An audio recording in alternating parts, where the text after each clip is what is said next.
اعوذ باللہ من الشیطان الرجیم، بسم اللہ الرحمن الرحیم۔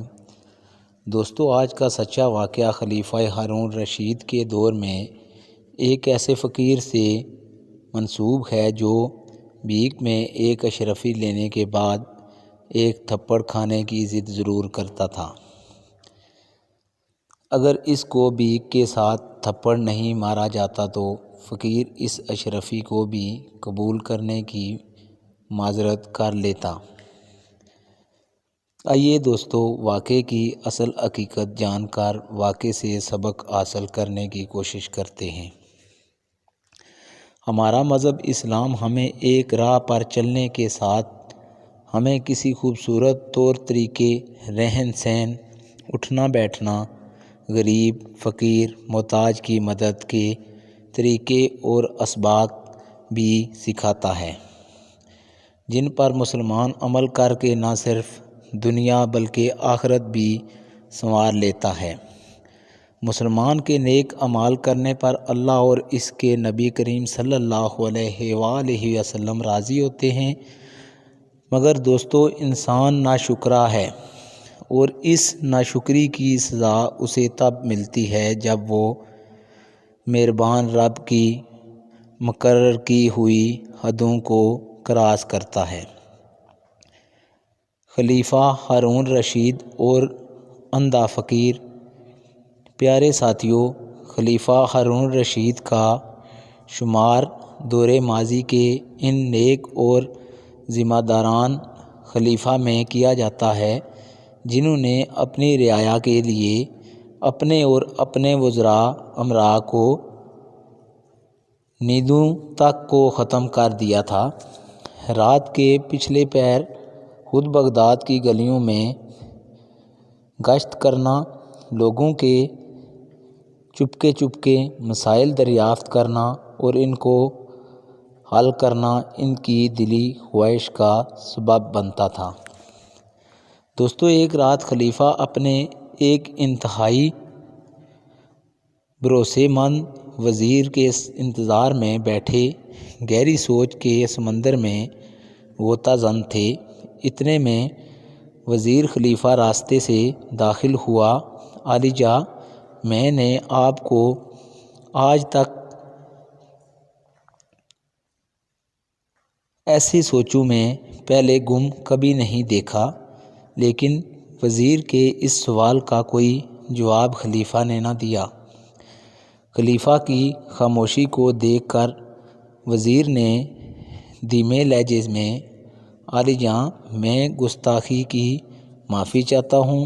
عالی جاں، ہماری لوگوں کی خدمت اور رات کی گشت کا وقت ہو چکا ہے۔ خلیفہ ہارون رشید خاموشی کے ساتھ عالم میں اٹھے اور گشت کے لیے مخصوص لباس کو زیب تن کیا۔ گشت کے لباس کو ایسے طریقے سے تیار کیا گیا تھا کہ رعایا میں سے کوئی شخص پہچان ہی نہ پاتا کہ اس لباس میں خلیفہ ہارون رشید گھوم رہے ہیں یا کوئی عام شہری۔ خلیفہ ہارون رشید اور ان کا خلیفہ بغداد کی گلیوں میں دبے ایسے گھوم رہے تھے کہ پاس سے گزرنے والوں کو بھی اس کی خبر نہ ہوتی۔ وزیر، آج لگتا ہے بغداد میں کوئی حاجت مند نہیں ہے، یا آج ہمارے نصیب میں خدمت کا کوئی موقع نہیں۔ اتنے میں گلی کے نکڑ میں ایک دردمندانہ آواز اور دونوں کے کانوں تک پہنچی ہی گئی۔ خلیفہ ہارون رشید اور اس کا وزیر حیرت کے ساتھ ایک دوسرے کو دیکھنے لگے۔ رات کے اس وقت فقیر کی صدا، اور وہ بھی بازار کے ویرانے والی سائڈ۔ دونوں احباب نے آواز کا تعاقب کیا اور آخر کار فقیر تک پہنچ ہی گئے۔ فقیر کو دیکھ کر تو معلوم ہوا کہ فقیر دونوں آنکھوں سے اندھا بھی ہے۔ فقیر یہ نہ سمجھ پایا کہ اس کے سامنے کون کھڑا ہے، اس لیے اس نے دوبارہ ایک دفعہ پھر اللہ کے نام پر مانگنے کی صدا لگائی۔ خلیفہ ہارون رشید فقیر کو ایک اشرفی دینے کے بعد واپس مڑنے ہی لگا تھا کہ فقیر بول اٹھا، مجھے ایک تھپڑ مارو۔ خلیفہ اور وزیر ابھی ایک دوسرے کی طرف دیکھ ہی رہے تھے کہ اندھا فقیر دوبارہ بولا، بھائی آپ نے مجھے بھیک میں ایک اشرفی دی ہے، اسی لیے مجھے ایک تھپڑ مارو۔ وزیر اپنی اشرفی واپس لے لو۔ خلیفہ ہارون نے اندھے فقیر کو بڑی محبت پیار سے سمجھایا، بھائی آپ بھیک مانگ رہے تھے، میں نے بھیک دی، میں آپ کو بے قصور تھپڑ کیوں ماروں؟ یہ آپ کا کیسا تقاضا ہے جو میری سمجھ سے باہر ہے؟ یہ کہہ کر خلیفہ چلنے لگے تو اندھے فقیر نے اشرفی کو خلیفہ کے پیچھے پھینکتے ہوئے کہا، تھپڑ نہیں مارنا تو اپنی اشرفی کو بھی ساتھ لیے جاؤ۔ خلیفہ نے اشرفی زمین سے اٹھائی، فقیر کی ہتھیلی پر رکھی اور نہ چاہتے ہوئے ایک ہلکا سا تھپڑ فقیر کے منہ پر دے مارا اور چل دیا۔ 2-3 قدم پھرنے کے بعد خلیفہ رکا۔ خلیفہ کے دل میں تجسس ہوا، بھیک کے بعد تھپڑ، اس بات میں ضرور کوئی گہرائی راز چھپا ہے۔ خلیفہ نے وزیر سے کہا، آپ جائیں اور فقیر سے کہیں آپ کو دی گئی اشرفی خلیفہ ہارون رشید نے دی ہے اور وہ آپ کو صبح دربار میں طلب کر رہے ہیں تاکہ تمہاری مدد کی جا سکے۔ اگلے دن صبح بادشاہ سلامت اپنے دربار میں اپنی رعایا کو مسائل حل کرنے میں مصروف تھے کہ ادھر اندھا فقیر بھی آ پہنچا۔ سلام عرض کرنے کے بعد اس کو ایک سائیڈ پر کھڑا کر دیا گیا۔ عوام کے مسائل سے فارغ ہونے کے بعد خلیفہ اندھے فقیر کی جانب متوجہ ہوئے اور پوچھنے لگے، اے فقیر، آپ کے رات والے واقعے نے مجھے حیرت میں مبتلا کیا، اب آپ کھل کر بتائیں، بھیک مانگنے کے بعد تھپڑ کھانے کا ماجرا کیا ہے؟ اندھا فقیر، عالی جاں، میرا اصل نام عبداللہ اور میں بغداد کا ہی رہائشی ہوں۔ میرے والد نے میرے سکون آرام کے لیے بڑی محنت سے دولت مال اکٹھا کیا۔ میرے والد نے انتقال کے بعد ان کی ساری دولت کو ہوا میں اڑا کر عیش و عشرت میں جوانی گزار دی۔ اتنی بڑی باپ کی کمائی دولت کی ڈھیری کو ختم کرنے کے بعد میرے حالات بدترین ہوتے گئے۔ میری بیوی نے مشورہ دیا، اس سے پہلے کہ ہمارے پاس کھانے کو بھی کچھ نہ رہے، آپ چند مویشی ہی پال لیں اور ان سے تجارت کا کاروبار شروع کریں۔ میں نے بیوی کی بات کو مانتے ہوئے 2 اونٹ خرید لیے۔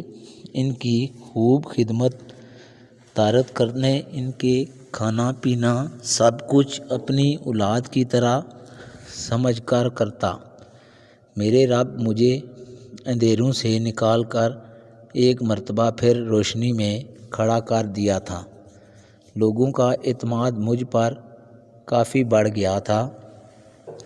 ایک شہر سے دوسرے شہر ان کے سامان کو تجارت کے لیے لے کر جاتا تھا۔ اس کاروبار سے مجھے بہت نفع ہوا اور میں نے 2 اونٹوں سے 40 اونٹ خریدنے کی کاروبار کو کافی وسیع کر دیا تھا۔ آخر ایک دن میں ایک تاجر کا مال سیراب پہنچانے کے بعد واپس بغداد آ رہا تھا کہ راستے میں مجھے کافی دیر ہو گئی اور میں نے اونٹوں کو پاؤں میں رسیاں باندھ کر راستے میں ہی رات گزارنے کا پروگرام بنا لیا۔ اونٹوں کو گھاس چرنے کے لیے چھوڑ دیا اور خود لکڑیاں اکٹھی کر کے آگ جلانے کے لیے ان کے پاس ہی بیٹھ گیا۔ کھانا تیار کرنے کے لیے اتنے میں مجھے ایک مسافر اپنے پاس آتا دکھائی دیا۔ اس نے پاس آ کر مجھ سے اپنے پاس بیٹھنے کی اجازت مانگی۔ میں نے اسے خوشی خوشی اجازت دے دی اور اپنے کھانے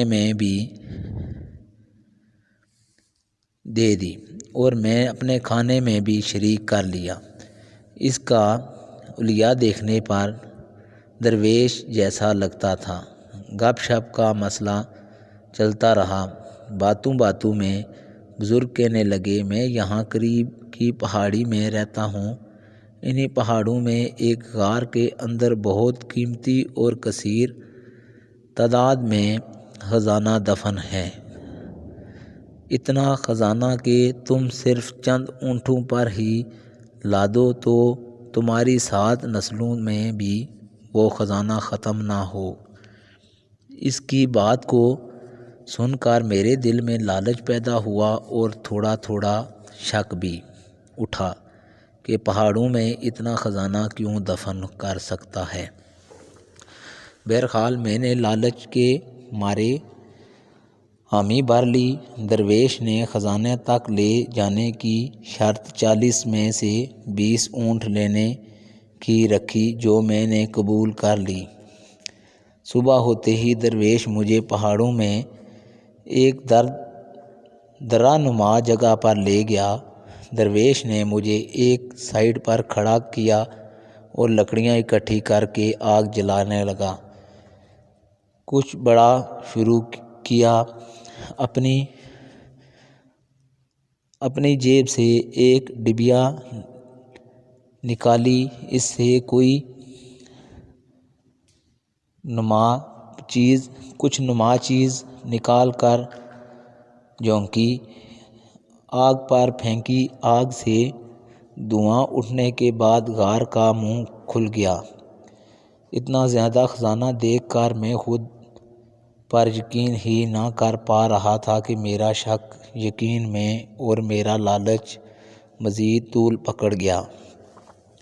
وعدے کے مطابق میں نے 20 اونٹ درویش کو دیے اور 20 کو خوب سونا لادا، مگر اتنے بڑے خزانے سے درویش نے ایک رتی تک نہ اٹھائی۔ اس کے بعد درویش اپنے راستے اور میں اپنے راستے خوشی خوشی چل دیا۔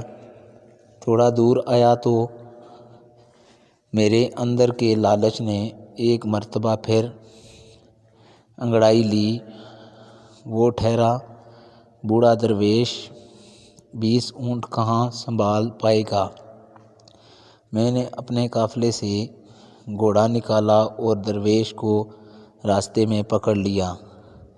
نہایت ادب کے ساتھ، بابا جی، میں نے ان اونٹوں کے ساتھ عمر گزاری ہے، آپ ٹھہریں۔ درویش، ان اونٹوں کو کیسے پالیں گے؟ اس لیے آپ اونٹ مجھے واپس ہی دے دیں۔ درویش نے خاموشی سے اونٹ تو میرے حوالے کر دیے، مگر اب میرا لالچ میرے بس سے باہر ہوتا جا رہا تھا۔ میں سوچنے لگا، اس بزرگ کے پاس ایک ہی چاندی کی ڈبیا بچی ہے، کیوں نہ اس سے وہ بھی مانگ لوں۔ بزرگ نے اتنے بڑے خزانے سے کچھ نہیں لیا تو اس ڈبیا کو ساتھ رکھ کر کیا کرے گا؟ میں نے جب درویش سے اپنی عرض کی تو درویش نے ڈبیا دینے سے صاف انکار کر دیا۔ میں نے سوچا سب سے قیمتی تو یہی ڈبیا ہے جس کو درویش دینے سے میں نے اپنا خنجر نکالا اور درویش سے گردن پر رکھ کر اس سے ڈبیا چھین لی۔ درویش سے پوچھنے لگا، اس میں کیا ہے؟ درویش نے جواب دیا، اس کے اندر ایک خاص قسم کا سرما ہے جسے دائنی آنکھ میں لگانے سے زمین کے نیچے کے خزانے نظر آ جائیں گے۔ میں نے درویش کو اپنی آنکھ میں سرما ڈلوا دیا۔ سرما ڈالتے ہی دیر میں آنکھ کے سامنے خزانے ہی خزانہ تھا، جو خوشی کے مارے چیخیں مارنے لگا۔ اب ساری زندگی آرام سے بیٹھ کر کھاؤں گا۔ میری لالچ اب بھی نہ تھمی اور میں نے دوسری آنکھ میں بھی سرما ڈلوانے کی ضد پکڑ لی، جو میری بربادی کا سبب بنی، جس سے میرا سب کچھ چھن گیا اور میں اس نوعیت آ پہنچا۔ آج کی ویڈیو دوستو اتنی ہی، اجازت دیجیے، اللہ حافظ۔